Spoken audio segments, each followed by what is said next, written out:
যাবে। এই লক্ষ জনতা কিন্তু আবার কোটি জনতা হয়ে যাবে। কারণ হচ্ছে জনগণের আন্দোলনকে জামাত বিএনপি কুক্ষিগত করেছে এবং জামাত বিএনপি কি হুঁশ নাই যে তারা 16 বছরে 15 বছরে কিছু করতে পারে নাই। যখন তাদেরকে জামাতের নেতাদেরকে বিচারের নামে প্রহসন করে ঘুরিয়ে দেওয়া হয়েছে, সেটার জন্য তারা কিছু করতে পারে নাই। বিএনপি রাজপথে কত গুম হয়েছে, কিছু করতে পারে নাই।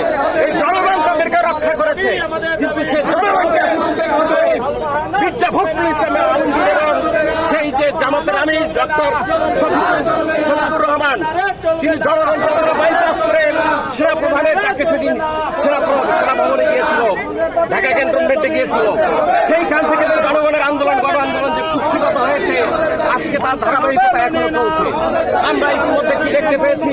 আমরা ইতিমধ্যে দেখতে পেয়েছি বিএনপি যেভাবে সারা দেশে যে মনোনয়ন ঘোষণা দিয়েছে, এর মধ্যে অনেক কিছু প্রমাণ হয়ে যায় যে জনগণের আন্দোলন কিন্তু ব্যাহত হয়ে গেছে। কারণ জনগণ কি চায় এটা তারা বোঝারও চেষ্টা করে না, বুঝেও না, জানেও না, জাতির মাঝে প্রকাশ করতে পারে। চট্টগ্রামে একজন মারা গেছে, সেটাও বলে। সুতরাং আমি বিশ্বাস করি, আমি মনে করি চট্টগ্রামে একজন মারা গেছে।